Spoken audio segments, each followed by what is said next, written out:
Hello everyone and welcome back. In today's video we will be discussing my new strategy in buying a stock or cryptocurrency and how it's important to fine-tune your strategy when trading. If you find value in this video, please like and subscribe, and with that let's talk about how to fine-tune your strategy.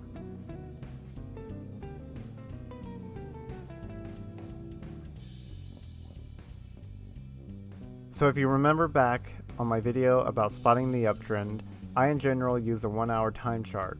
However, I have been stopped out of multiple trades now because the 1-hour time chart has not been as reliable at spotting an uptrend as it was previously. I am a swing trader, and that means that I will hold a stock for longer than a day to even a week if the uptrend holds. So in that context, it's better to use a 3-hour time chart over the 1-hour time chart, at least for me currently when it comes to spotting a multi-day uptrend. The 1 hour is more likely to have unavoidable fakeouts than the 3-hour time chart. Let's look at a 1-hour candlestick and zoom inside the 1-hour candlestick and see the 1-minute candlesticks. We see multiple ups and downs within this 1-hour candle, and it wouldn't make sense to use the 1-minute chart to find a multi-hour uptrend, just like you would see ups and downs throughout the trading week on a 1-hour time chart. Using the 3-hour time chart, this also helps you from selling too early. Let's look at an example using the stock NAVI. You'll see here on the 3-hour time chart, NAVI finds support on the purple SMA line right here when it takes a small pullback.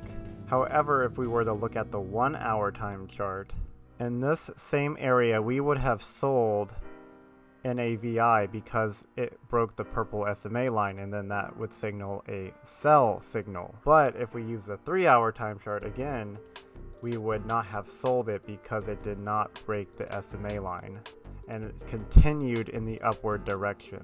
Again, here going back slightly, you can see the same example here on the 3-hour time chart. It finds support on the SMA line and continues upwards until ultimately going to a downtrend later. Another strategy I will implement is the crossing of the SMA line, where we see a green candlestick cross the SMA, but what many others do is wait for another candlestick to form above the SMA line and preferably above previous green candlestick. The reason being is that sometimes we have a barcode effect where the candlesticks will remain touching the SMA line and will actually go sideways. To avoid sideways trends, I also implement the MACD histogram, but let's look at an example of a barcode effect real quick. Currently, as I make this video, we see a barcode effect with Bitcoin. It broke the purple SMA line, however, it's trending sideways as you can see with very little price action.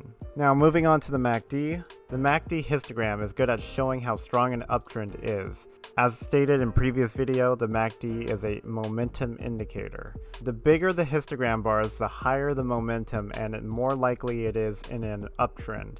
If the bars are very flat relative to the previous uptrend bars, the more likely it will be a sideways trend. Quick note, just because the histogram bars are red does not mean that the uptrend is over. Looking at an example of Google, we see a steady uptrend right here. However, we see some red histogram bars down below. However, you see again the uptrend continues on and we do not get a sell signal until right over here. I have made some losses the past 2 weeks, and it's important to adjust your strategy when needed. This does not mean throwing the baby out with the bathwater, but fine-tuning your strategy or slightly altering it when it is no longer getting consistent gains. Also keep in mind that sometimes the market doesn't have as many opportunities as compared to other times throughout the year. My big mistake lately is the need to feel that I must always be in a position at all times, but if we want consistent profits, we have to be a sniper and wait for the opportunity and not enter into a position and hope and pray that the position pans out, because that is not a way of getting consistent gains. If you enjoyed this video, please like and subscribe. As always, thank you so much for watching, and I will see you next time. Thank you.